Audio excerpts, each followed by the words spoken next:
What's up, everyone? This is Nate, and this is another episode of Nate's Boutique, where I, of course, watch boutique label releases. So your Shout Factory, Scream Factory, Criterion, Kino, and I watch them for the first time. Never have seen any of the movies I've reviewed so far, and I just give you my thoughts and if I recommend it or if I don't recommend it. So today, I just finished watching a movie from 1955. It is called The Night of the Hunter.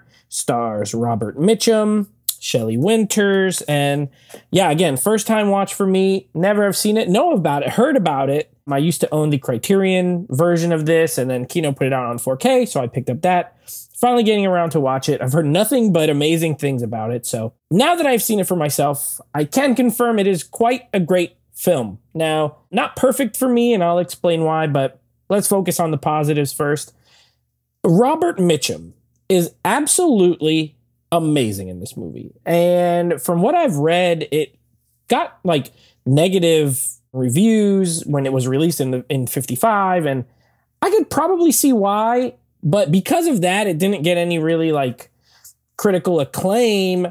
Robert Mitchum's performance is like it could have been like Oscar worthy or Oscar nominated. I mean, he is terrifying in this movie. He plays a preacher who essentially is someone who kills.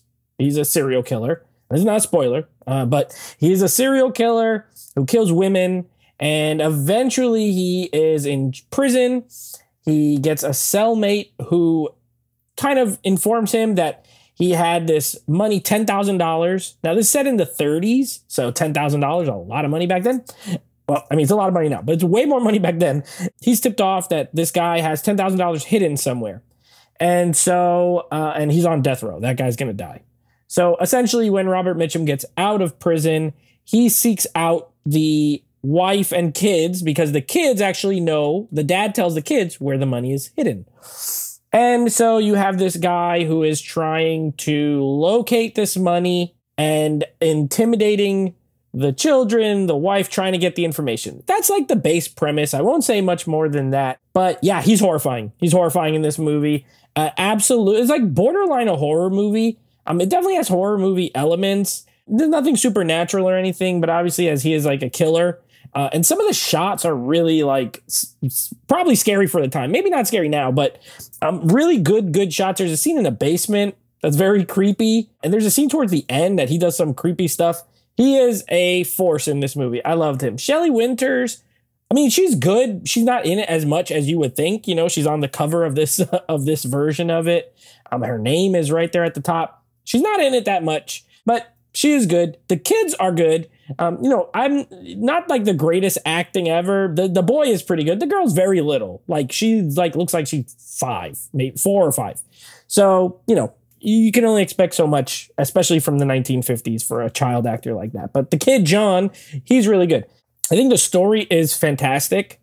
I think the directing is fantastic. This is directed by Charles Laughton, who is an actor. And this is the only movie he ever directed. The reason being that it got such negative press at the time that he just never made another one, which is unfortunate because some of the directing choices in this are really great, really interesting.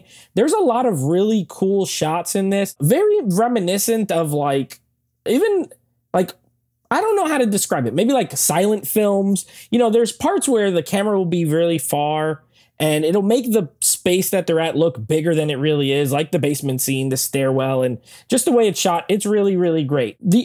So my only negative with this is the end of the movie. The last like 15 minutes or so, I wasn't crazy about it. I think that it comes to a point where I was still really, really into it. And I'm like, oh, this is like a cat and mouse movie. This guy's trying to get these kids. And then like at the very end, something happens and it kind of just like gets to the end. And that's a thing with these old movies. If you haven't watched a lot of classic films, like the more I get into them, the more I realize this happens often. They kind of just end.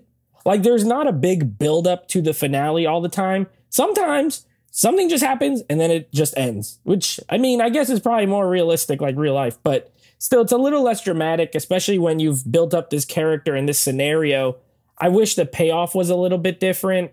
That's just me. Maybe I'm thinking more of my modern sensibilities on my brain are thinking of modern films and how that they might go. Either way, minor gripe aside, a great film, fantastic, great music, great atmosphere, chilling, scary, was scary for the time, very tense. I loved it. I highly recommend it. So this is going to get a recommendation from me. Kino Lorber 4K, fantastic transfer. So if you're on the, if you care about that kind of stuff, it looks great, sounds great. Anyway, this gets a recommendation from me. So if you would, please subscribe to the channel, click that subscription button and the notification icon, the bell, so that way you get notified when we make new videos. Of course, please give me a like. If you want me to keep doing these reviews, it lets me know that you guys are interested, and comment down below. Have you seen The Night of the Hunter? Did you buy this movie? What do you think about this film? Of course, I will be back next week with another Kino Lorber movie. I think it will be a movie called Twilight with Paul Newman. That's the one I'm going to do next. So until then, take it easy.